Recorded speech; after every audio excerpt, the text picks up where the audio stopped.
Hello. Hey, buddy, what's up? Oh, we were having the best podcast ever. Dude, when I turned it on, I think it's because I started using AirPods. It like disconnected real quick and I couldn't get back in. I was hearing you guys talk about coffee, but you guys weren't hearing me. Oh, well, it was wonderful. The last thing I heard was Dalton likes it as black as possible. Well, I mean, Chris, you're not wrong. What's up, Dalton? Sorry about that, buddy. Oh, it's all good. We had a wonderful conversation about coffee. So I heard. I actually heard like the last little bit, and then for some reason I just you couldn't hear me, but I was hearing you guys. Oh, so you're trying to talk to us. That's good. Exactly. So welcome everyone to an already shit show of episode 15. Well, at least of you get South to of miss the Blue Line. Yeah, at least you miss me coughing for like 30 seconds straight, so that's good. Oh, okay, good content right off the bat. Oh man, Dalton, did you just finish watching that Oilers game that just happened? Yeah, it was a little bit of depression. Oh, all right. Well, actually, so we haven't recorded since the All-Star 3-on-3. Like we hadn't watched that, right? Yeah. Okay. Well, so let's just get started then. Let's just jump right into it. So first off, we had we did horribly in our week predictions, by the way. The final score was Dalton winning the week with 1, and me and Chris got 0. Let's go! So, Dalton takes a 1-point lead over Chris at 4-3. I'm still way behind at 2. Commanding lead now. Well, Dalton's feeling pretty good. Yeah, I'm vibing pretty good today now. Though I will say, so we all predicted that the Pacific was going to beat the Central, and the Central just smacked them. Yeah. Well, I mean, when you had 3 San Jose Shark players that honestly looked like they had stayed up the night before, drank until about 5 a.m. And Gibson couldn't make any saves. I know, he saved me in fantasy, but can't save me in this, I guess. I guess so. I mean, Chris, so how is it good to see your Central boys whooping ass? Can I be honest with you guys? I watched absolutely 0.00 minutes of that. I couldn't bring myself to it, man. I just can't do it. Chris, I am 0.00% surprised about that. Right. Yeah, after your rant last week about you not liking the All-Star break.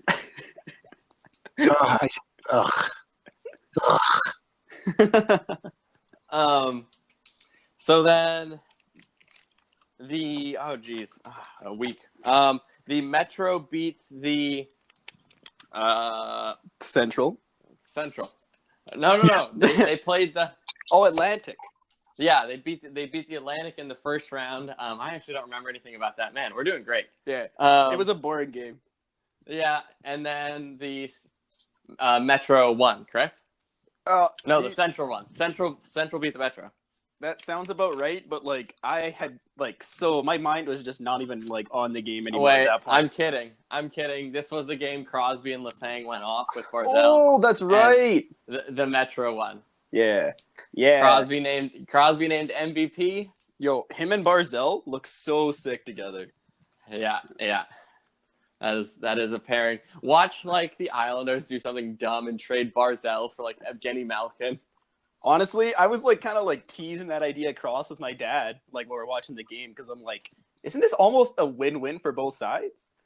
No, except for the part where their Islanders are giving up a potential superstar.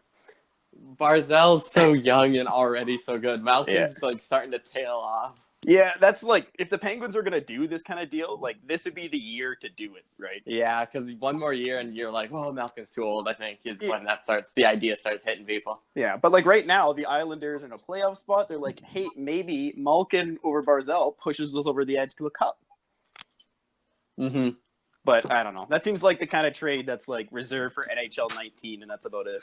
Yeah, exactly.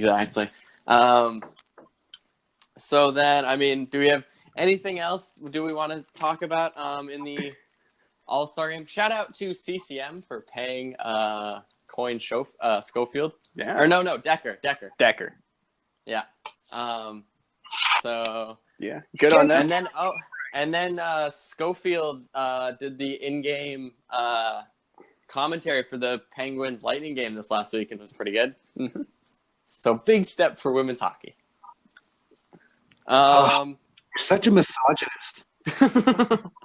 What? No, that's awesome. I'm glad for him. I mean, last week it was me. This week it's you.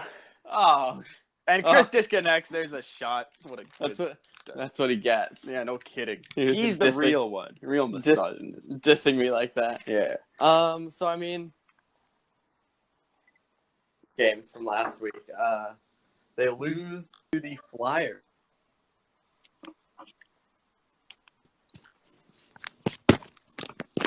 Welcome back, Chris.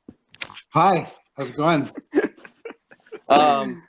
Just in time. We were about to start talking about the Flyers. And they beat the Jets 3-1 last week. Carter Hart is exactly what the Flyers needed. Oh my, this kid's a god. Yeah.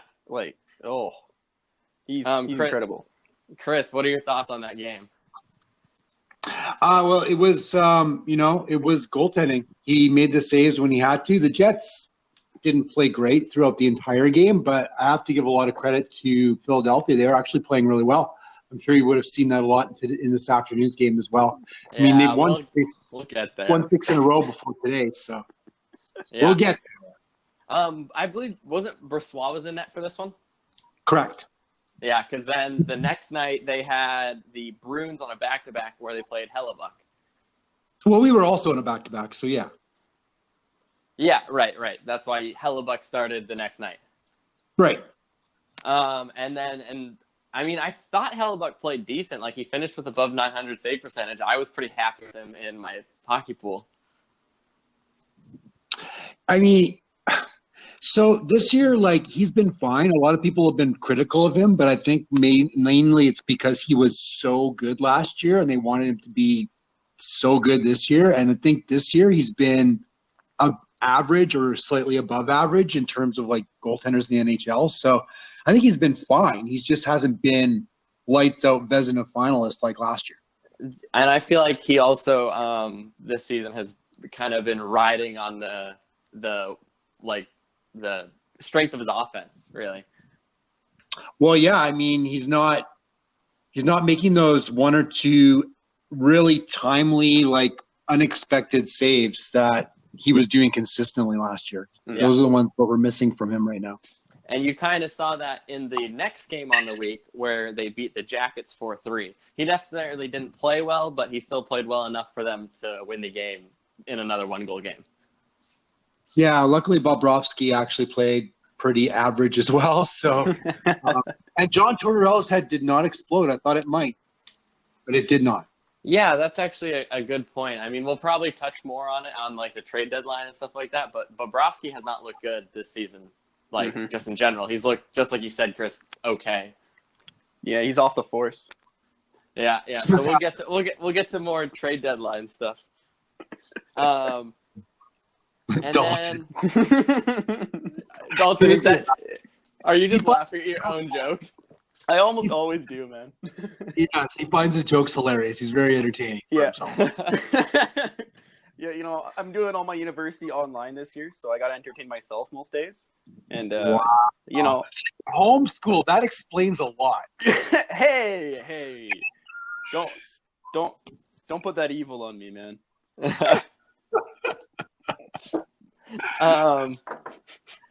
And then last game of the week, which was tonight, or this afternoon, the Oilers played their first game back from a bye week, playing a rolling Philadelphia squad. Like you said, Chris, before this game, they'd won 6 in a row. And, I just finished watching it like an hour and a half ago. Yeah. I'm sure you did too, Dalton. That was just one of those backbreakers, Yeah. Like, bitterly disappointing. Exactly. The Oilers played such good hockey for the first 40 minutes of the game. And then to lose that one in the third is just, well, and then overtime, of course, but it's heartbreaking, I'd say. It was Yeah, I mean, Carter Hart played unreal again. out of his mind, that kid. Holy. Like, Philadelphia was looking like they're going to be selling big time at the deadline here, but now all of a sudden it's like, how can you? Carter Hart's saving your season. I don't know. I still think you do. They're 9 points out of a playoff spot. It's 6 in a row. It doesn't take long if you keep winning like this to get right back in there, right? Yeah, I guess so. I mean, but the problem is all 4 of their goals in regulation were on the power play. That might be more of an Oilers problem. Yeah, I mean... But, yeah, you got to find that concerning if you're a Philly fan, that you got 0 5v5 offense. Well, game. If you take just 5-5, Oilers win that game 5-0. Yeah, they slaughter them. Like, even if, like, you're just watching the play itself, like, it felt like Philly just didn't play hockey when it was 5v5. Exactly. But then every power play, they just took it down. And then in overtime, what the hell is Chris Russell doing? Oh, it's like... every single Oiler on the ice for that goal was to blame in some way. Like, whoever passed that back to Russell, that wasn't the greatest pass, but we can get over that. That's fine. No. Ty Ratty losing the battle to JVR. Mm-hmm. And McDavid also losing that battle, too. Yeah. McDavid didn't check him. He, did a flyby and then peeled off the wrong way because he thought Ty Ratty was going to get it. Yeah, I think McDavid kind of, lifted his stick a little bit and, swiped at the puck midair. So I think he was thinking he was going to connect and go back the other way with it, right? Yeah, he peeled off the wrong way. Ratty loses it, then one-on-one. It pushes it in front, and Talbot looked good and then not good. It was I didn't know what Talbot we were going to get from shot to shot.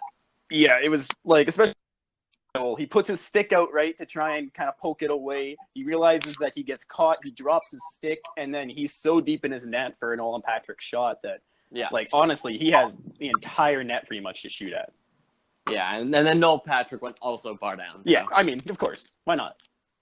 But just to, put a highlight reel on the end of it, why don't you? Yeah, exactly. Yeah, I didn't really think any of the goals today were that good that Talbot let in. Like, they were kind of either bouncy goals or that kind of stuff, right? So yeah. I don't know how mad I really am at Talbot over this loss, but definitely disappointing. Yeah. So then, moving on from last week's game, we got some early big deadline trade news and just general hockey news. The Toronto Maple Leafs trade Carl Grundstrom the rights to some kid in the OHL or WHL, and their 2019 first-round draft pick in exchange for defenseman Jake Muzzin. Mm-hmm. The guy in the OHL was an unsigned second-round pick, so it's a pretty decent talent there, too. Yeah. I think his name is something Dersey. That sounds sort of right, but I got no clue. Yeah. And so all of a sudden, Chris, how do you feel with them bringing in Jake Muzzin, like an obvious first-pairing defenseman? Do you think Toronto's become a bit more of a real deal, as much as you would hate to say it?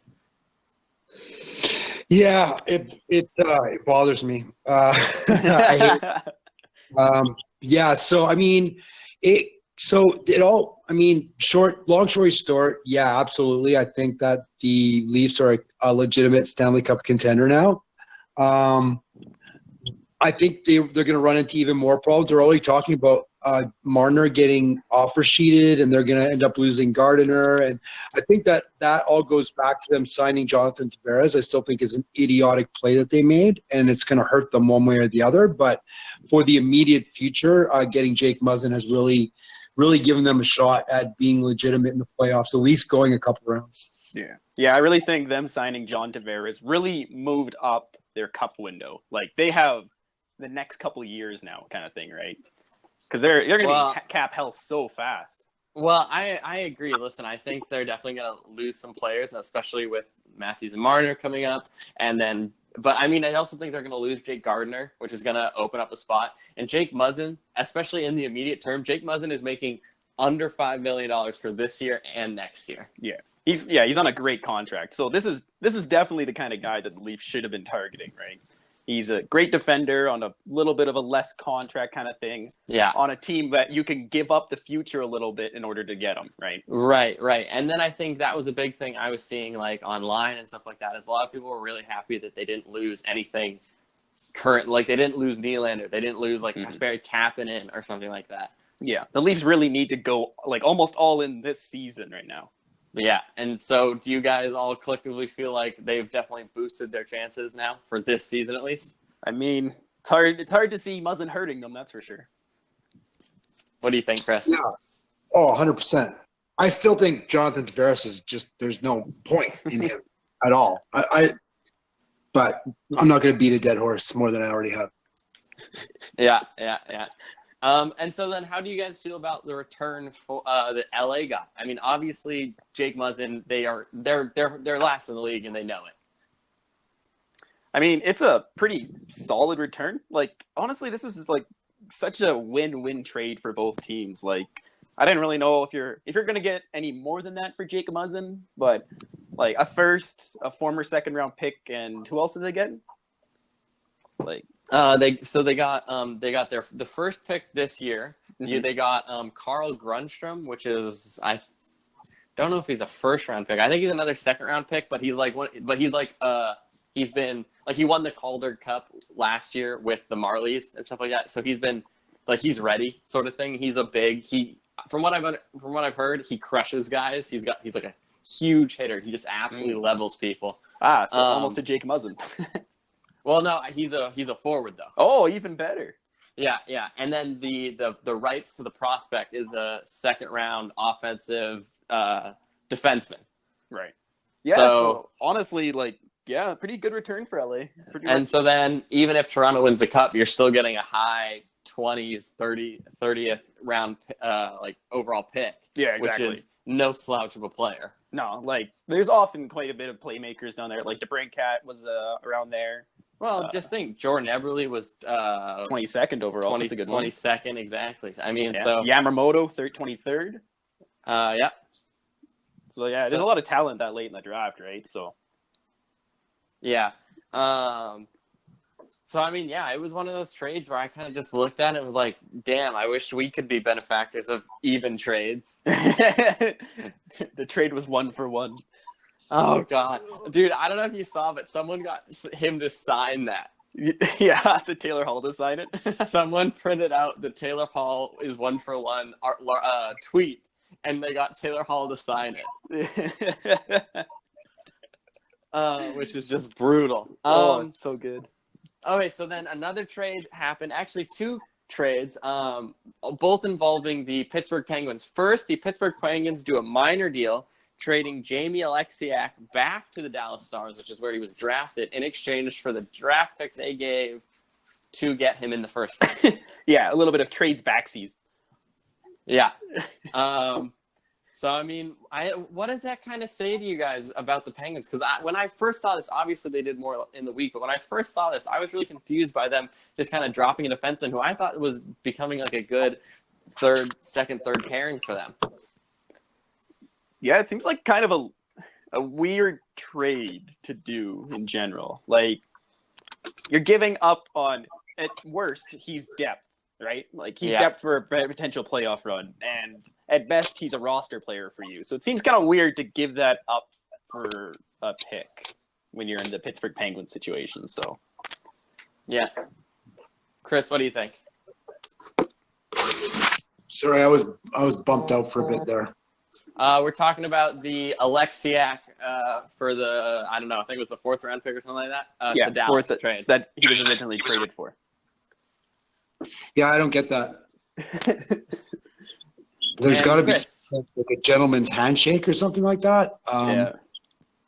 The big guy, like, I think he was doing okay with them, and it just doesn't, like, it's not like they're trying to sell for anything, like, unless they're going to use that pick for something else. I don't know. Yeah, well, so then later in the week, then they ended up trading. I actually probably should have pulled this one up because there was a lot. Yeah, it was a big one. It was Bugstad in exchange for Riley Shahan, Derek Brassard, and picks. Yeah, a second and 2 fourths. A second. So it was just Bugstad for all that? I think somebody else also went back, but like nobody major, I believe. Let's look Yeah. to the internet, to the Google machine. At least once an episode. Yeah, at least once. McCann. McCann, yeah, who was actually having a decent season with the Panthers. Yeah. So I mean, this is I actually had a buddy text me a couple nights ago. He was like, "Did you see the Pens trade with the Panthers?" He was like, "Man, the Panthers totally won that trade." And I agree with him in the long term. I mean, like the Panthers are one of those teams that are kind of stuck in the middle right now, and this is kind of them. I don't know if they're giving up on this year, but they're definitely like deciding to start retooling instead of going for it. Yeah. Apparently, as well, they're going to flip Derek Brassard before the deadline as well.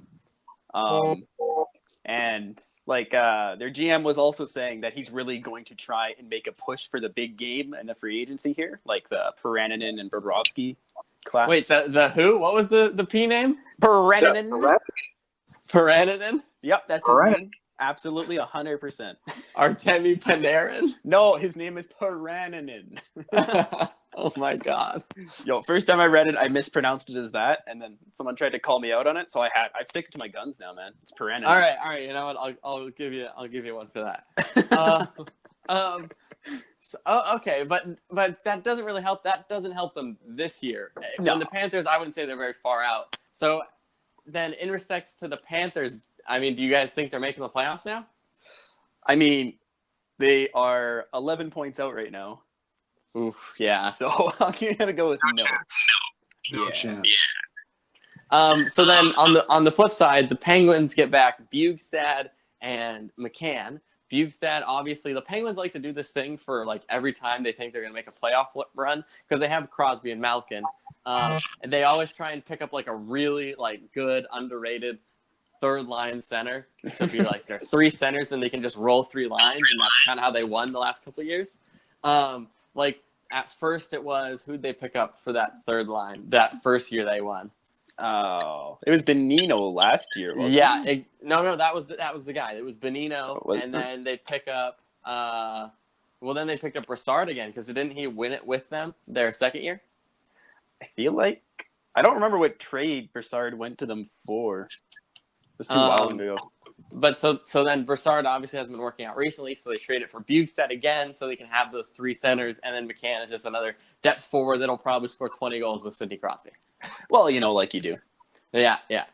So then how do we feel about the Penguins this season now? I mean, they're sitting basically at the top of the East. Well, not the top of the Metropolitan right now. Pretty closely tied with the Islanders in Washington, that little conglomerate of people. So I almost feel like this is a little bit of a downgrade for them because isn't Brassard a better player than Bugstad? Or I already forgot his name. Holy. Bugstad? Yeah. I don't know. Me personally, I think I like Bugstad better than Brassard. Yeah, maybe it's a wash. I don't know. Yeah. Chris, what do you think about the Pens now? They lose Alexiak, but they gain Bugstad and McCann. Well, I mean, obviously they think that they're stronger defensively and they need some something from the front end, whether it be offensively or defensively from their forward group. Whether or not that's going to translate into something in the playoffs is left to be, decided. But they always seem to make the right moves, at least, last few years. They always seem to stay competitive. They've been in that window a lot longer than I expected them to be, that's for sure. Yeah. Well, it helps that they've been doing kind of all the right little moves to stay relevant, right? With just like Gensel out of nowhere and Rust, and Sheary, and then they had to move him when he wanted too much. Yeah, and which is working out great for them, I think. Yeah. So I think they have really great pro scouting, and I think that's the difference between them and the Oilers, who seem to have terrible pro scouting. I think there's a lot of differences between the Penguins and the Oilers. Well, yeah. But I mean, I think that's a major one for sure. You should be able to, if they can consistently trade players and improve pros for pros. They're doing something pretty good. Yeah, Pittsburgh, very well managed team. Yeah, I agree. So then all collectively you think playoffs, yeah? Like, they could win the Stanley Cup again, and I wouldn't be surprised. Brutal to hear. It's Pittsburgh, man. They can win the Stanley Cup every single year, and I wouldn't be surprised. Like, Chris, you agree? Yeah? Do you think they're making the playoffs? Oh, yeah, they'll make the playoffs. All right, solid. So I was thinking, because Chris, you tweeted at the podcast a little bit over the week that I would add in a new section or a new little segment, see if it works, and we'll call it Chris's Tweets, or other known as Chris's Rants. So, Chris, you were very upset about NHL refs, specifically about tonight's game and against Anaheim. So can you give us a little in depth about what's going on? When am I not? That's the real question. Well, we got St. Laurent. I can't remember the clown's first name, but he's by far the worst referee in modern NHL history. Bizarre calls, real difference in what a call is depending on team and game, within the game. Just bizarre. Just like the way he acts on the ice is just really – he's a dick. Put it this way. That tweet that I sent got more likes and retweets than any tweet I've sent in like 6 months. So that says something. Yeah, so people, you're going public, trying to get people on your cause. Oh my God, I don't have to. They're all on my side. Yeah. So is there any notable calls I would remember him from? There's just too many. Any seems to be any like really controversial call, he's in the middle of. And so then you were a little bit concerned, especially playing Anaheim and with Corey Perry coming back tonight. Yeah, well, I mean, Corey Perry, right? Yeah. As Oilers fans, we know all too well what he's capable of. He held the pads open. That was Kessler. Shit. Don't at all. Yeah, and I haven't gotten a chance to listen to it, but the Spit and Chicklets podcast has been they interviewed Dustin Penner over the weekend, and I know that he went out and why do people call him pancakes? I don't know this. I was seeing this on Twitter and I don't understand it. All right, so when he was playing for Edmonton, he got injured mid-season because he was making pancakes and then like dropped a knife on his foot or something like that. What? It was something like that. He got injured making pancakes and ended up missing the rest of the season because of it. Oh my God. So now he gets to be called Pancakes. Plus he's a little bit chubby. That's unbelievable. Wasn't Dustin Penner? No. Who was the guy that was doing cocaine in LA with the Kings? Oh, probably also Dustin Penner. Oh, okay. Because I know that I saw at one point, and one of the former Oilers we had traded to the Kings got in trouble for that, and someone had made a. Dalton's Googling it. I am frantically Googling. Someone on Twitter posted a meme, and it was like Daryl. This was when Daryl Sutter was still the coach, so obviously a couple of years ago. And it was like, Penner, you're on the fourth line, and he goes, "No, coach, I'm already on the third."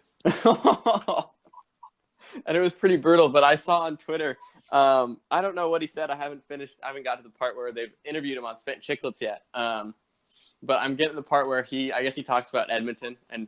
Kind of like all the rest of the alumni that have left there during the Decade of Darkness, just kind of shit on the team and management.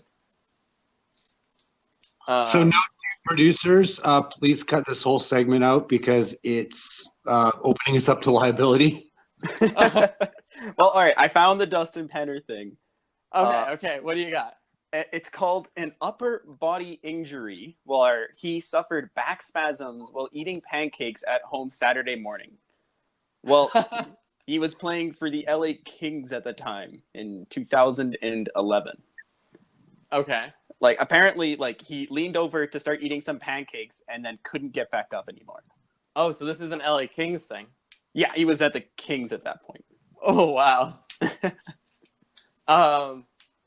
Well, boys, I mean, this is kind of a short one, but do we have any other stuff that's been going on? I mean, the All-Star break kind of threw us all off. Yeah, and the bye weeks and all that kind of jazz. Eh? Yeah, exactly. And I know, Chris, you got some hockey coming up, and with the Jets and your own. So, I mean, unless you guys got anything else, we can call this a short one. Yeah, I think we probably should, because the next couple of ones could be pretty long due to trade deadline coming up. That's very true. So, Chris, we'll let you get to hockey early there, buddy. Oh, we got to predict the scores, though. Oh, you're right. Look at you. Oh, Chris just left. He's gone. He was so excited. He's like, I'm out of here. Just hyped. You're totally right. All right, so I guess, Dalton, the first game is tonight, like I said. They play Anaheim. So this is actually, we got to predict the scores first, Chris, and we need you. I'm here. All right, so Winnipeg versus Anaheim in Winnipeg tonight. Who you got winning? Chris. Oh, the Jets are going to win this one. You got a score for me, buddy? I'm going to say 5-2. 5-2. Solid W. All right, Dalton, what do you got? Jets are going to win this one. Perfect. You got a score for me, buddy?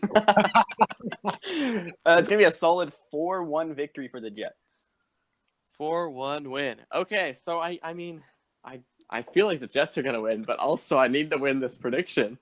You got a score for me, buddy? All right. I'm going to say just because I need the win. I'm sorry. I think no, I can't do it. Jets are going to win 3-0. All right. Wait, so we got 5-2, 4-1, and 3-0. Yeah. And I'm going to say a helly shutout. All right. So it's going to be, no matter what, it's a 3-goal game for sure. Yeah. Next up, we got okay, then Edmonton plays another matinee game against Montreal in Montreal. Dalton, how are you feeling about this one? You know, if you asked me this morning, I would have been hyped to the moon about it. But now I'm feeling a little bit down, so I'm going to predict a 6-1 Oilers victory. Oh, wow. Yes. 6-1 Oilers win. Chris, what do you think? I'm going to say the Oilers are going to squeak this one out 4-3. 4-3 win. Okay, I'm going to go with all shutouts. 1-0. Koski win. Oh, yeah. Rewarding us with the big contract. I love it, dude. Okay, then we have then the Oilers again in Chicago on Tuesday. I'll start this one off. I'm going to say not a shutout. I'm going to say the Oilers are going to win 6-3. Ooh. Chris, what do you got? I'm going to say a 3-2 OT win. 3-2 OT. That's what I like to hear. Dalton. It's going to be a 2-1 Oilers victory. Regulation. All right, regulation. Mm-hmm. All right, moving on. Then we got Winnipeg against San Jose in San Jose. So they're doing a bit of a mini California swing. Playing at home against San Jose. Dalton, what do you think? I think San Jose is actually going to take this one. 3-1. 3-1 loss. Ouch. Chris, what do you think? Yeah, I think the Jets are going to lose this one as well. I think they're going to lose 3-2. Oh, jeez. All right. Well, then, all right. Here's my chance to go for some points here. Jets are going to win. Yeah. 4-3. Wow. Nice. All right. Then we have the Oilers play Minnesota in Minnesota on Thursday. I'll start this one off. We got Minnesota. God, I hate Minnesota. Right? Me too. It's such a boring game. That's okay. So on the topic of Minnesota. So my girlfriend, I don't know, has been watching hockey more, I guess because of me. And so she's downloaded the NHL app and she was picking her favorite teams. And so I showed her the other night the Carolinas win celebration, like team celebration. She's like, I like Carolina. So she was like, Oilers, Tampa, and then she's like Carolina because their celebration, and then she goes, I think I like Minnesota, and I'm like, why? And she goes, I don't know, I just like them, and I'm like, babe, if you ever heard of the word mediocrity in the diction, and you go look it up in the dictionary, they're just going to show you a picture of the Minnesota Wild. Yeah, pretty much. Year I after think year. I think it's time to dump her. Oh no! Oh God! Hopefully she doesn't listen to the podcast. Oh, don't worry, she doesn't. She's not listening to that podcast. No, she doesn't. All right, so I'm gonna say they beat Minnesota 6-2. What? Yeah. All Has right. the Wild ever had 6 goals scored on them? I don't know. Dalton, what do you think? I think the Wild are gonna win, and it's gonna be a 4-1 victory for them. A 4-1 win. Oh, well, that's a loss because the Wild win. Yeah. All right. Struggling a bit here, Michael. Yeah, exactly. Chris, what do you think against Minnesota? Oh, I hate Minnesota so much. It really depends on whether they score first. I'm gonna say a 4-2 loss. Oh, geez, rough week. Yeah. All right, so then the Jets play in Montreal on Thursday as well. So, Chris, we'll have you start this one off. Say it again. They're playing Montreal on Thursday. I'm gonna say a 3-1 win. 3-1 Jets win. Dalton, what do you think? 2-0 Carey Price shutout. Ooh. See, I love for Carey Price. Carey Price is one of my secret favorites in the NHL. Yeah, it's kind of the same for me as well. Like, I hate the Montreal Canadiens, but I kind of love Carey Price. Carey Price he's so good. I think it's all the Team Canada stuff. Probably, yeah. I think that's what it is. I'm gonna say, do I want to vote on Carey Price or piss Chris off? I'm gonna say a 3-2 Jets win. You coward. Yeah.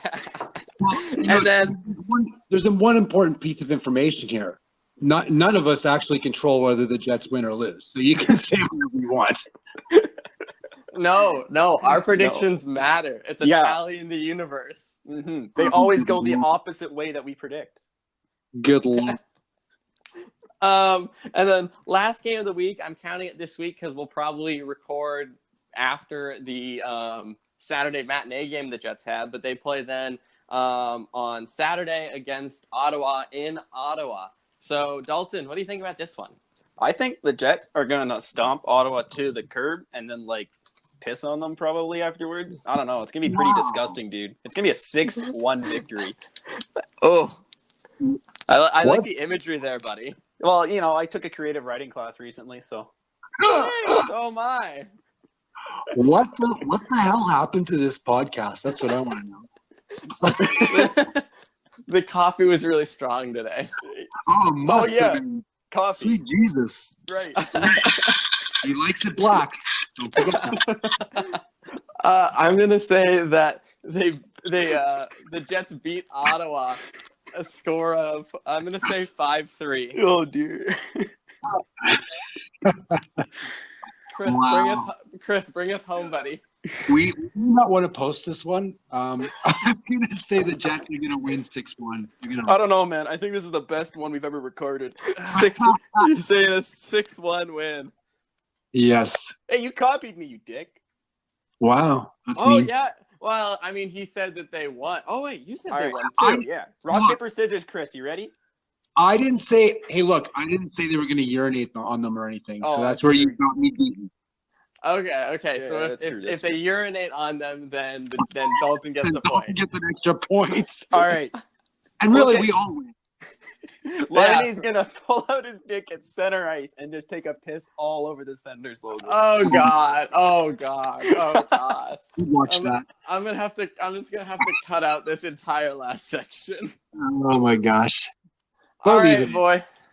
All right, boys. Yeah, this is how we're gonna get famous. This clip right here. Yeah, Right. good stuff, dude. All right, boys. Well, that was a rough episode 15 of South of the Blue Line. We hope you all enjoyed. You can follow us on Twitter at Blue Line South. You can follow us anywhere you find your podcast, SoundCloud, Spotify, Apple Podcasts, Google Podcasts, anywhere you listen, we are probably there. Hey, we're looking for more sponsors. You want to sponsor this? Hit us up on Twitter. I promise I won't talk about Patrick Laine pissing if you sponsor us. Oh my God. So that is it from us. We will see you all next week. See you later, boys. Peace out. Bye.